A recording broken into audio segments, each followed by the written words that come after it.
Hello, and welcome to the Kongversation. Mini. I'm Hyle Russell. And I am Dustin Jackson. Dustin, the last couple days have been something else. They've been weird ones. It's been a wild and woolly couple of days. Maybe ruly. Maybe ruly. We don't know yet. We don't know what all this means. So, it's been a wild couple days for Nintendo fans, obviously. But I think...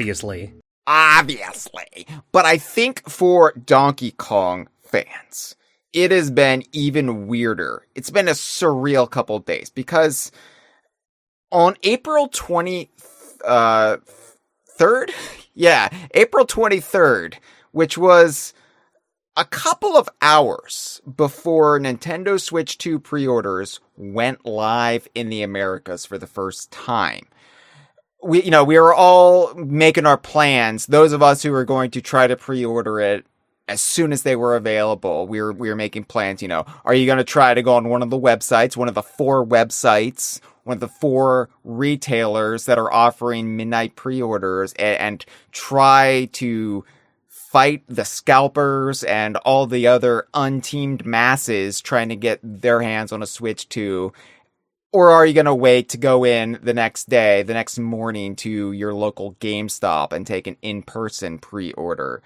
And so we all had to weigh our options. And I thought, my best bet is to try to get an online pre-order. And I was getting sick about it, Dustin. I saw. Yeah. I made no secret in our inner circle that's available for DK Vine staff and our $25 and up patrons. I made no secret that I was having kind of a meltdown. And part of the reason was because of everything that's riding on the Switch 2 for my business. My business being Donkey Kong. My business is talking about the Donkey Kong universe, and I kind of have to have a Switch 2 before Donkey Kong Bananza. And as the day was progressing, I was getting more and more sick just from the stress, just from the burden that I was carrying. And I was starting to get a migraine and all this good stuff. But couple of hours before we all had to hover our fingers over our keyboards or phones, if we're trying to get it from Best Buy or Target or Walmart or GameStop, the so-called DK detective Skips, who Kongversation listeners might remember called in on the last episode, the callsack episode I did with Cameron, Skips made a startling revelation by studying Nintendo Treehouse live footage of Donkey Kong Bananza from April 4th. So the second day of Bananza gameplay following its reveal on April 2nd during the Nintendo Switch 2 Direct. And this is one that kind of went under the radar a little bit. It's the second day of the Treehouse footage, and they didn't really show as much on this day. There's still some cool stuff. They showed off the photo mode, but I don't think any of us were being super observant, and we were all kind of burned out at that point, especially those of us who had been up for, so many hours following the announcement of Bananza. Right. And was this the first video or the second video that they did for the Treehouse? The third. It was on the second day, but it was it was the third Bananza segment where they were going around the lagoon layer, and there's some nice stuff in there. They fought a crocoid in the big statue armor. But but by that point we'd seen so much already that we weren't really. By the third video, you're like, okay, they're just showing us more of the same, which is cool, but you're not going to be super noticing things. Yeah, especially because we were already running on fumes. Us at DK Vine especially. And I'm not trying to make excuses for us. We missed this. Skips got it. And I think it's awesome. But good job, Skips. It took 19 days. It took 19 days for anybody to realize, hold on, hold on, what's going on there? Because in footage of Donkey Kong and Odd Rock exploring Lagoon Lair, which is one of the worlds in the game, and it's the only world we've really seen dedicated footage of. It's the world in the demo with the Switch 2 experiences. It's what they've showed on the Treehouse. It's where we've seen the cranky dialogue thus far. But around 4 minutes and 43 seconds, DK obtains a map from a green treasure chest that's embedded in the rock wall. And this green treasure chest, by the way, this is maybe something we should discuss at a later point, that the fact that treasure chests in the game are painted green, as are the barrels that we've seen in the game, that are just regular barrels that are non-barrel cannons. They're all painted green, similar to the Nakas from off of Donkey Kong Country 3. Interesting. I'll just leave it at that, though. So, Donkey Kong gets a map, a tattered parchment, out of the treasure chest. And this is a fossil map, Dustin. It allows him to hunt down the world's fossils, which are a collectible in the game. Any of us following Bananza news for more than just that initial trailer, we know about the fossils because the fossils seem to be the source of several potential references. We know there's a naughty fossil later on in the game that you have to collect. That's a naughty fossil. It's such a naughty fossil. But yeah, there's a naughty fossil. There's also several real world prehistoric critters in there as well. Like they use the real world scientific names for like the giant shrimp. And I think that's awesome because I love when Donkey Kong has a... Let's clarify, when you say critters. Yeah, okay, yeah. Lower C critters. Just generic critters, yeah. But I love when Donkey Kong blends the real world, like the real natural world, with, is made up bullshit. So I like that they're using real world fossils with Donkey Kong characters like Naughties. Right. A nice mix of the two. Yes. So, of course, the fossils are hidden in the worlds, but you can find one of these maps, which will help you locate the fossils that are in each world. And I think the way it works, I'm not clear, but I think the way it works is each specific fossil, and I think there's like 3 fossil types per world, at least what we've seen so far from screenshots and video footage. 3 fossils per world, so you have to find a map for that specific fossil, and then you can hunt it down. But the one they found in the treehouse footage, you get it out of the treasure chest, and I can't believe none of us until Skips paid close attention to what was on this fossil map. And it seems so obvious in retrospect just looking at it, but I feel like what happened is that Donkey Kong fans, we have just been so conditioned by the last 20 years of mainline Donkey Kong games, Jungle Beat, Returns, and Tropical Freeze, to expect the bare minimum of references to past games in the franchise. And I don't think we would have ever expected, especially from that first trailer and the initial preconceptions we had of Bananza, I don't think any of us would have expected this deep cut in the game.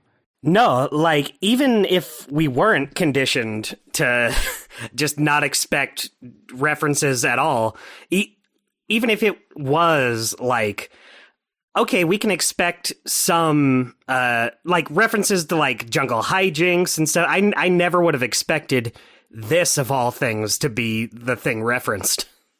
Yeah, Bananza is really proving its bona fides for hardcore Donkey Kong fans, bit by bit. And it's funny what gets us all over the line a little bit. Like for some people, the naughty fossil is all they needed. For other people, I think the Idaho crew can speak to this maybe. Seeing Cranky in the game was like, all right.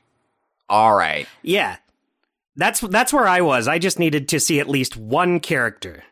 and then like seeing Cranky's dialogue, and you're like, oh my god, like this is they get cranky.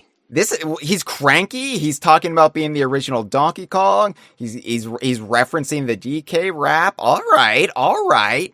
And then from there, you know, we've all had our journeys with this game, especially the longtime fans. And people are always saying to me, it's like, why can't Donkey Kong fans just embrace new things? And it's not that we can't embrace new things. We love new things, but we like that balance. We like the new things being rooted in what's come before. Yeah, I just don't want, like, everything else to get thrown out. Yeah. To make room for the new things. And it's a cycle of constant reinvention in Donkey Kong games that has left many fans feeling jaded and maybe underappreciated as fans of the franchise, where other franchises have no qualms about just having stuff in there from the series. And that's, right, you know, not to get too deep into it, but that's all a relic of the buyout era and Donkey Kong's weird status over the last 23 years, kind of couch surfing, as we've put it, between studios. But fair play to Skips. I just want to say this one more time, because Skips has been doing terrific work analyzing every fragment of Bananza footage out there. I mean, really hunting it down, footage from like Switch experiences all around the world. And I don't have the time to do this. I don't have the bandwidth to do this. Skips is doing great work. Skips has been doing great work. Skips is one of the like original advocates for our reporting for Donkey Kong being developed internally by Nintendo EPD. Like, Skips has been a true believer from the start. So just shout out to you, Skips. I've seen you. I appreciate you. But what this is, what's sketched across the front of the map, it's the Northern Kremisphere from off of Donkey Kong Country 3, Dixie Kong's Double Trouble. I'm glad you got the colon in there. That's the best part. Well, otherwise it's a run-on sentence. People hate that I don't acknowledge the colon in Tropical Freeze, like Donkey Kong Country Tropical Freeze. But no, the colon is necessary for Country 3 because Dixie Kong's Double Trouble is a proper subtitle. It's not in lieu of the numbering. You know what I'm saying? Oh, I know what you're saying, Hyle. Colons are needed for lots of important things. They are, and if you're a man of a certain age, it's important you get yours checked out. That's true. Otherwise, it might be a run-on sentence. Dr. Dustin, MD. Yes, Dr. Dustin, medical doctor. That's the new show coming to DK Vine's streaming service in 2028. I can't recommend myself. That's your classic catchphrase. You're a terrible doctor. So I'm just gonna be honest with people.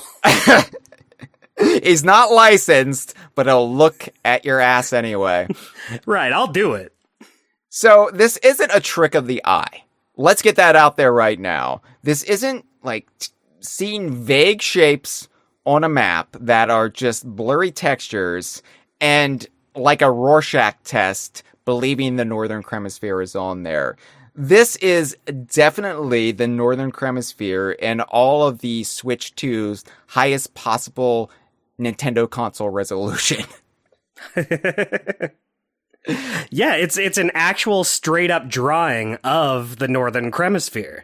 Like, everything in the right place. Like, it's not so simplified that you kind of gotta squint and make an argument of it. You just look at it and it's like, yeah, that's it. There's the cabin. There's the Lost World. There's Wrinkly's famous save cave.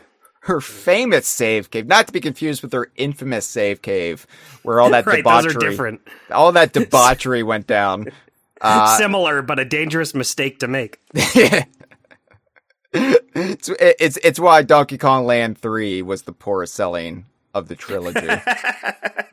That's true. Didn't even come out in Japan until the Game Boy Color. But the map, the drawing on the map, it reminds me of, and this is probably an insular reference, like most of my references, but do you remember the Nintendo Power Players Guides?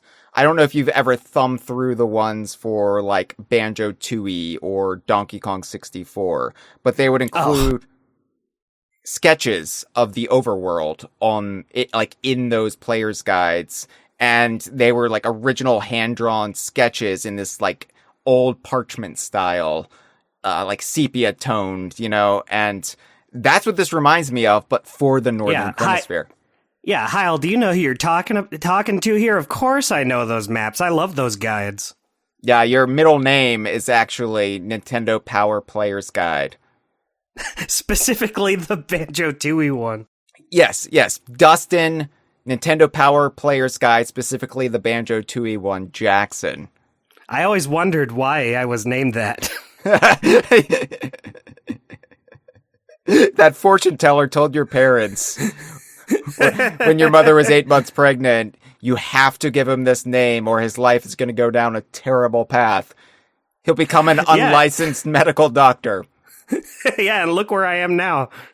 Yeah, you're on the Kongversation with me doing a mini episode. Yeah, all those terrible things did happen, regardless. So, on the map, in this specific treehouse footage, we see that the front of the fossil map, it seems to display like one of the collectible fossils in the game, like in like this big, like centered part of the map. And then behind it, we have this sketched, like hand-drawn map. The back of the map, by the way, is a pattern of several of the fossils. I don't know if that's important or not, but... Well, it's what I think is interesting about that is they easily could have just done that for the front part too. Yeah, you could have just had like fossil montage on the front with the main fossil picture over it. Right. But they specifically chose to go no Northern Kremisphere. So the map itself, and like it's so fun because those of us who live, breathe, sleep Donkey Kong and the Donkey Kong universe, we know these landmarks by heart. This is probably the best map screen in any Donkey Kong game. I agree with that. I think so.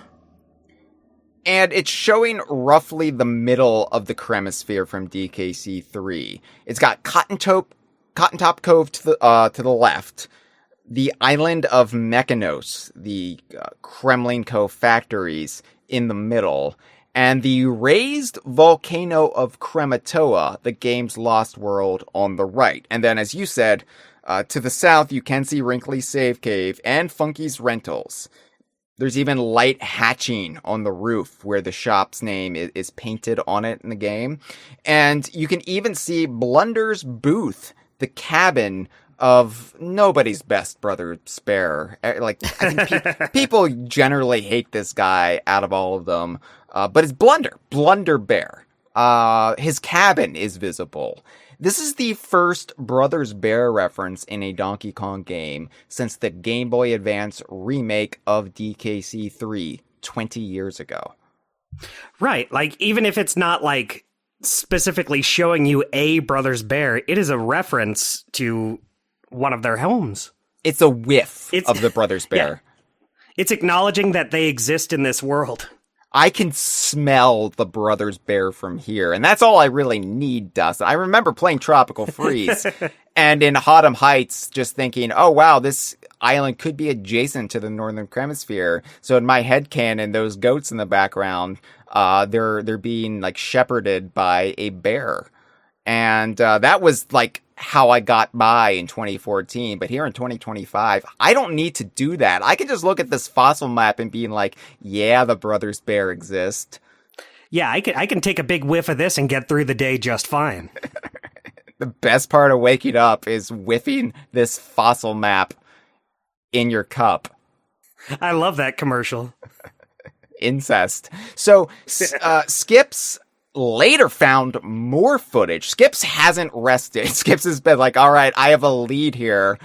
I'm going to chase this lead. Skips later found more footage from what I believe is a Switch 2 demo experience that shows another fossil map elsewhere in Lagoon Lair for another fossil.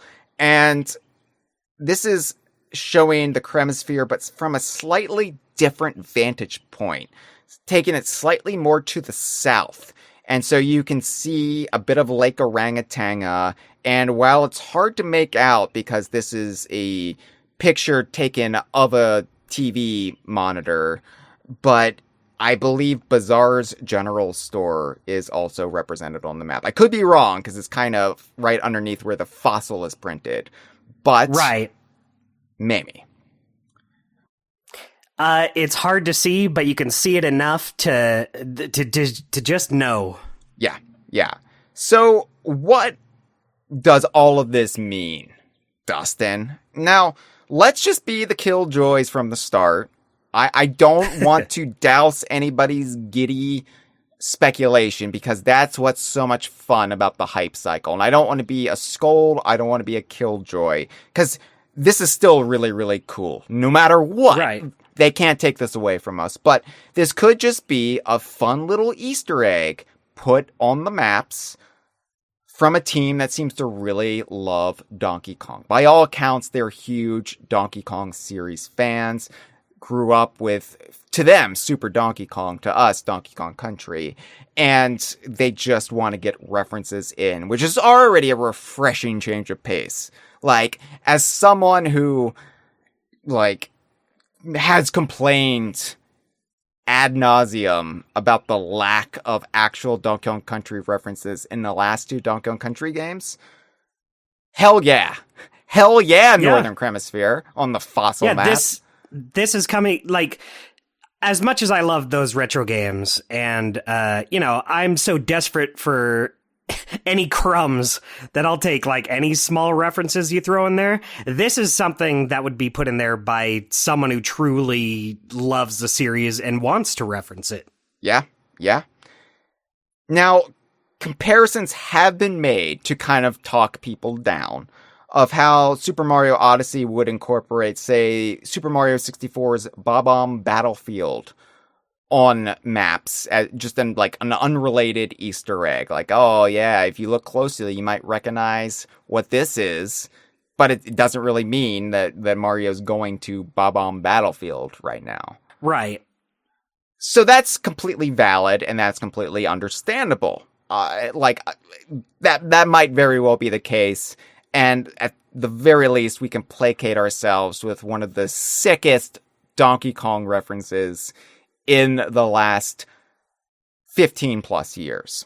Right. Like, even if that's, like, the extent of the reference, that is an amazing reference and kind of the, that's the kind of stuff that DK Vine can really latch onto. So, like, even if it's not like, oh, you can go straight up to the Northern Kremisphere, or the Northern Kremisphere is involved in the story in some way, this is still enough to, like, give some world building. This is enough to feel like, oh, this is a world that has seen progress in it. Yeah, we're not just resetting everything. It's like how Cranky Kong's dialogue really sort of ground me and made me get on board with whatever Bananza's doing, because it roots Donkey Kong in what's come before, and it makes the world feel real, like it's an evolving actual place and not just something that constantly gets reset every time new developers come in. Yeah, for sure. It's very exciting. Now, there is the other perspective, this definitely means something crowd. And I don't know where I think I'm somewhere in the middle right now. I've got a foot in both camps right now. Same. The pragmatic realist in me has my foot in the latter camp.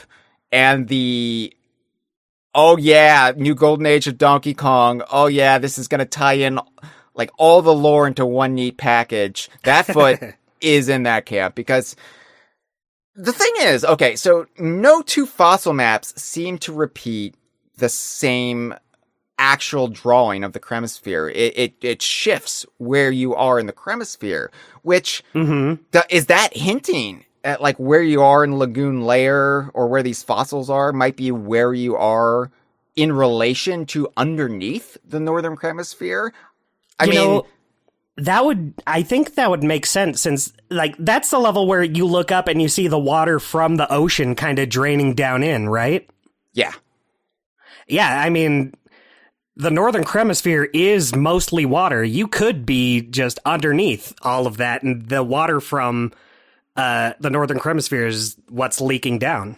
It's seeping. It's seeping. Oh, it's seeping. Like all those people going to you when they're having problems with their colon. They're like, Dustin, Dr. Dustin, MD, stop the seepage.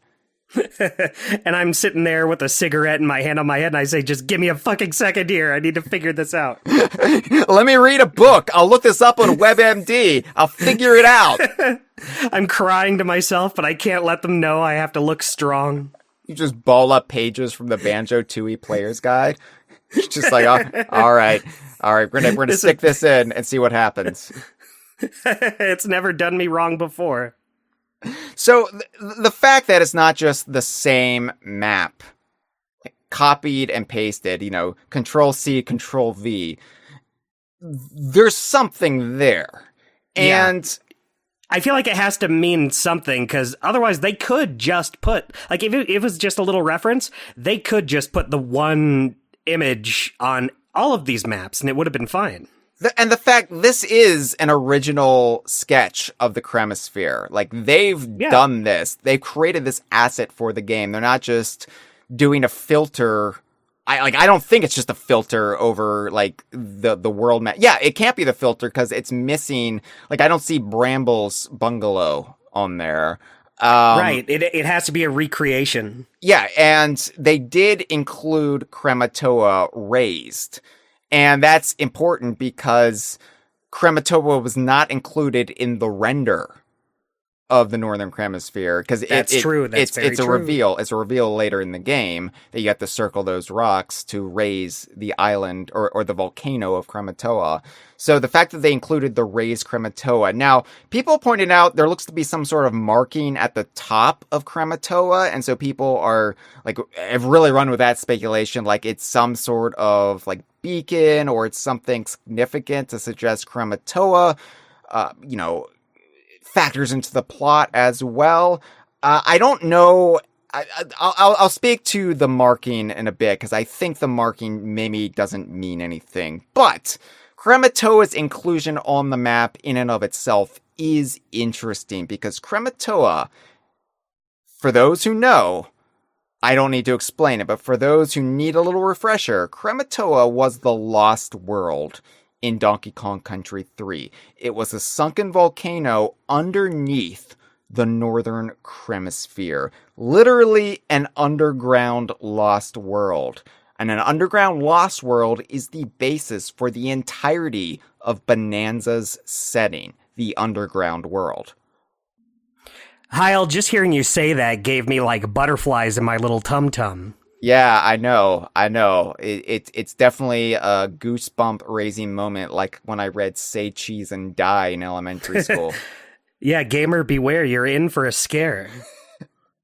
Now, looking back at Donkey Kong Bananza's opening sequences, when Donkey Kong is still mucking about the top side of Ingot Isle before Voidco push it down into the Earth's crust. And then when they do push it down to the Earth's crust, we get a great overhead shot of the land around Ingot Isle. Now, what's clear, and in the frenzy of the initial trailers and the initial treehouse footage, like so many of these finer details were going overlooked by me, because I had my trailer fugue on. I really was having trouble processing everything. But right, it is clear that around Ingot Isle is not just an island in the middle of the ocean like Donkey Kong Island or Crocodile Isle. It's inland. Ingot Isle is just this inland like mining facility that has been pushed down into the Earth's crust. Now, around the crater of Ingot Isle is a vast temperate forest. And we know it's temperate because the leaves are changing. It's got this autumnal setting. They're nice and red. Yeah. reddish and orangish leaves. And it's hard to see because it's nighttime, but it's like surrounded by mountains, and now there is what appears to be a city in the far distance, and of course everybody's rightfully speculating that it's New Donk City, and I'm not going to worry about how that ties into the lore quite yet. I will say there is kind of an out, though, if you don't want to say the city is on the same landmass, because they did do a good job of shrouding the immediate background in mist. And we know there's what seems to be shore or ocean, maybe, on the bottom of the shot, of the overhead shot. So, like, this could be the northern shore of the Kremisphere, if this is the Kremisphere. And the city, if it's New Donk, if it's Big Ape City, if they're just going to leave that ambiguous for the fans to debate, that is kind of nebulous enough where it may or may not be on the same landmass. I like that we have that out, at least for now, so we don't need to worry about it too much. But yes, no need to commit to anything just yet. No, yes, because right now I can't concern myself with New Donk City. I have to concern myself with the question: is Ingot Isle in the Northern Kremisphere? Do you want my opinion? Do you want my thoughts on it? My answer? Well, I'm going to keep talking no matter what you do. So, I mean, okay. Sure. Well, that's good, because my answer is, it could be. Maybe. Dustin really knows how to win over people. He just comes down right in the middle. I don't have to make anyone upset. I'm good friends with everyone. Yeah, Dustin is the magic 8-ball where you shake it and it just doesn't give you a definitive answer. Yeah, try again later. Yeah, thanks, Dustin. Money well spent. So, here's the thing about the Northern Kremisphere. Now, the Northern Kremisphere, we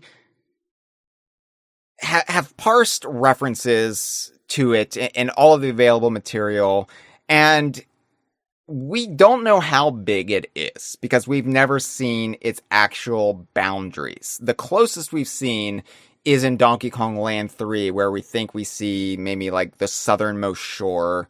Could be any cardinal direction shore, but right. In Donkey Kong Country 3, it's all landlocked. Like, the entirety of Donkey Kong Country 3 takes place on like this inland series of lakes. And yeah, unlike Donkey Kong Island, unlike Crocodile Isle, or even the Tropical Freeze Islands, like, we've never seen how far it actually extends, which creates a lot of opportunity if you're a new Donkey Kong developer looking to, like, have a established setting, but maybe you feel like Donkey Kong Island is played out. Where do you take the action? The Northern Kremisphere is kind of limitless. You could always go back there.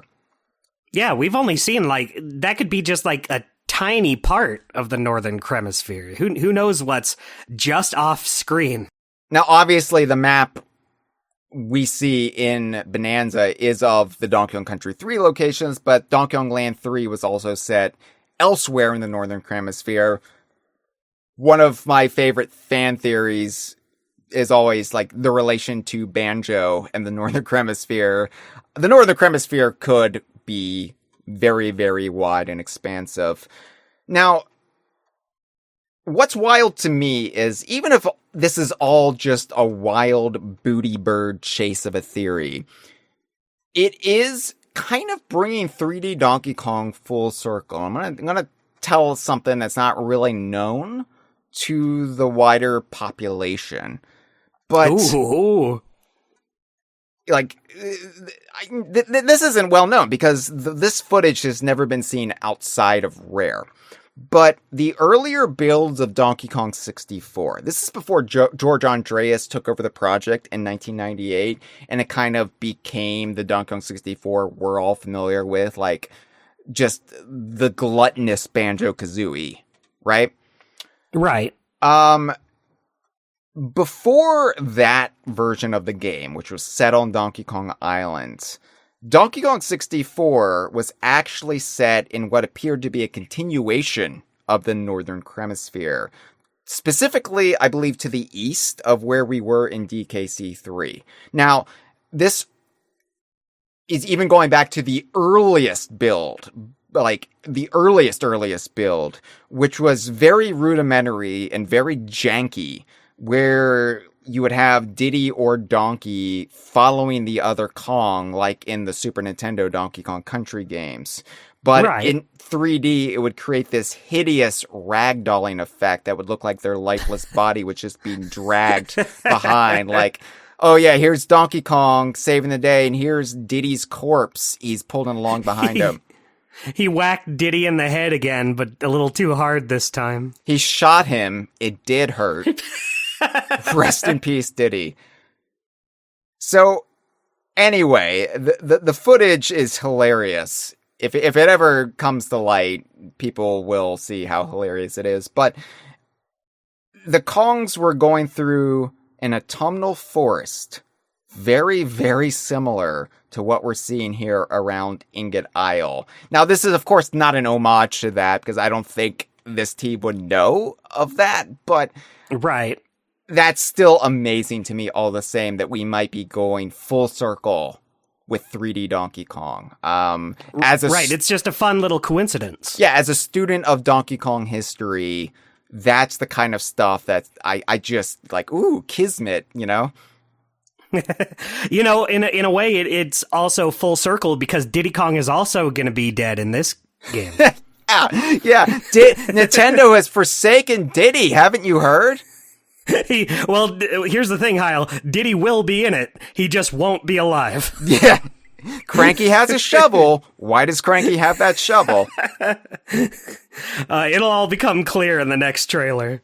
So, could the theories and the Kremlin conspiracies that we've all kind of been orbiting around, like the Donkey Kong fandom has sort of been circling for the past 3 weeks or so, could they actually be true, Dustin? I'm starting to wonder myself, and I originally stumbled upon this theory independent of anyone else on the Kongversation. I did it in real time, the episode I did with Josh, and I was just like, shut up, Hyle. Like, that's nonsense. You're thinking like a fan, and you need to be thinking like a Nintendo developer. But we've never had Nintendo developers that are this hardcore about Donkey Kong. So, could Donkey Kong Bananza be pulling together the disparate Lost World mythology of the Donkey Kong series, actually tying in Krematoa with the Kremlin Lost World by like establishing more lore with the underground world? And, you know, everybody's seen evidence, or what they think is evidence, for like the Kremlin source somehow being involved in this game's plot, like maybe powering stuff down in the underground world. If K-Rool's in it, if that's what Cranky's alluding to when he talks about he chased a banana thief, and he like there's more dialogue that's surfaced recently where he calls him a crook, and he doesn't say who he's talking about, but anyway, could he specifically says he's K-Rooked. He's like he's a crook, like those enemies from off of Donkey Kong Country 2, Diddy's Conquest. Why, they might even work for this guy that I'm not going to reference. Yeah, clunky dialogue, but I appreciate it all the same. Yeah, it's clunky dialogue, but it does the job. Right.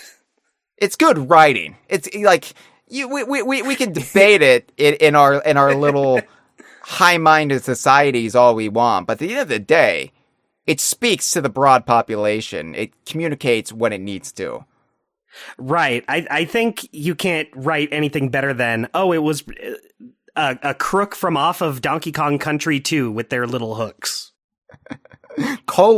Diddy's Conquest. You can't forget about the colon. That's true. That's true. We're not talking about the GBA game here. Yeah, no, that would be stupid to reference that one. Absolutely foolish. Unless, what was it, Claire who called in with the theory about the ostriches in the ostrich layer actually being the racing ostriches from the Game Boy Advance version? Oh, that would be interesting. I don't for a second believe that would be the case. I think even that feels like, all right. But you know what? If they did that, I would, I'd spank myself live on national TV. Well, I can't get you on national TV, but I'll put you on our Twitch channel. Thanks, Hyle. Yeah, that's a good compromise. So here's another thing I'd like to put out there. Okay. If we are underneath the Northern Kremisphere and you are collecting fossils, now the fossils are these collectibles that you take to the style shop to get new outfits for Donkey Kong. Now, right. What character from the Northern Kremisphere likes natural artifacts like that are found in the ground? You know, stuff like shells. Who has a big shell collection? Could it be, I don't know, Barnacle Bear? Oh, my goodness gracious. I like the Hank Hill of it all in your inflection there. Barnacle Bear? I am not suggesting for realsies that Barnacle runs the style shop, because that would be so wild.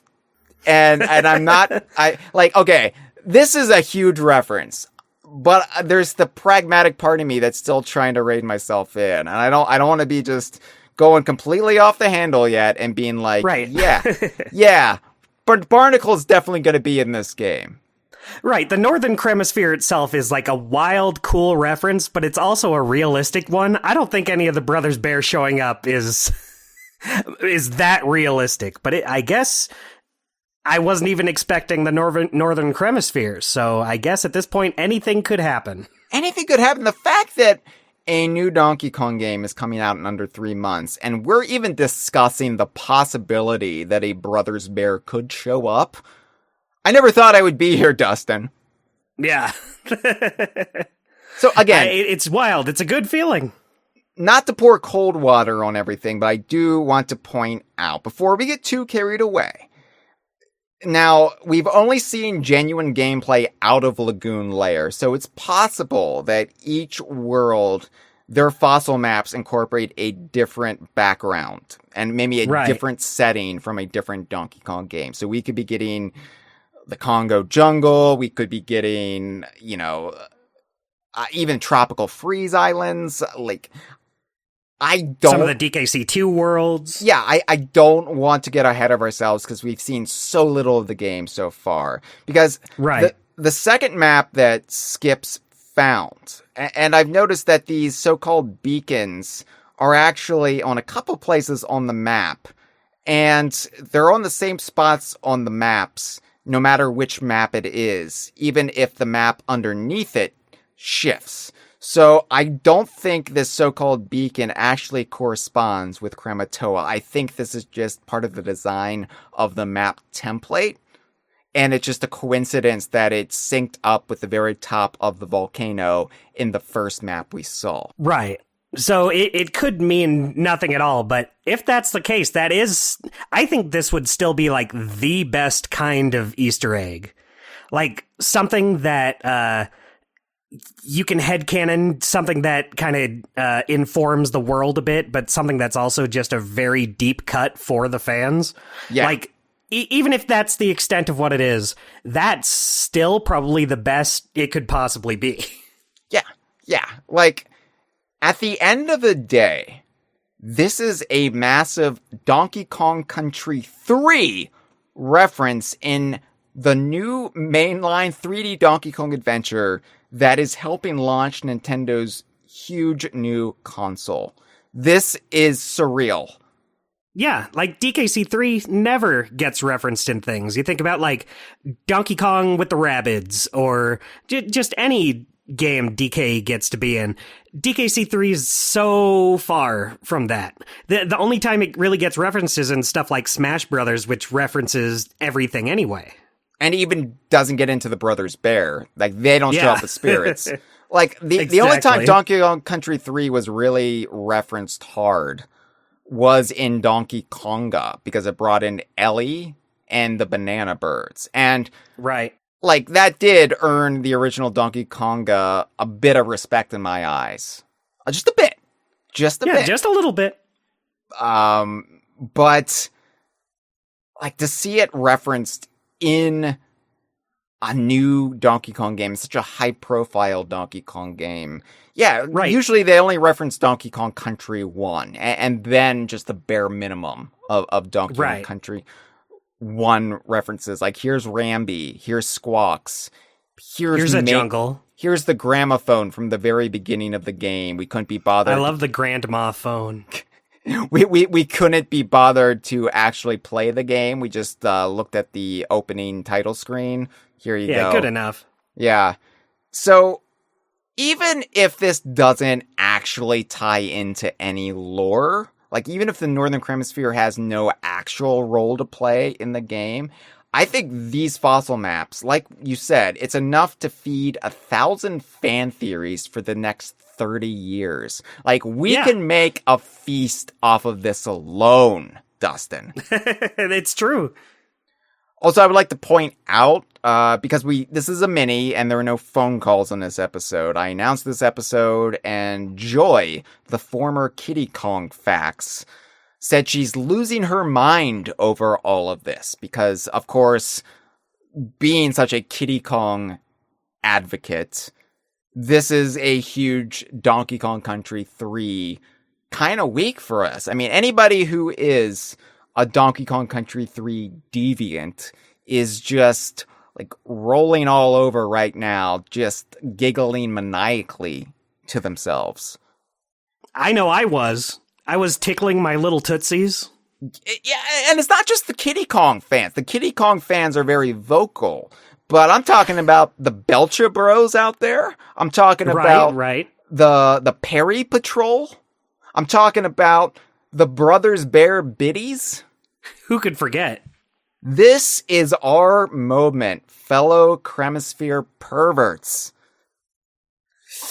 Let's savor it together. Ooh. It's the noise you make, Dustin, when you do a colonoscopy. This has been a File 2 production. Oh, Barnacle Bear.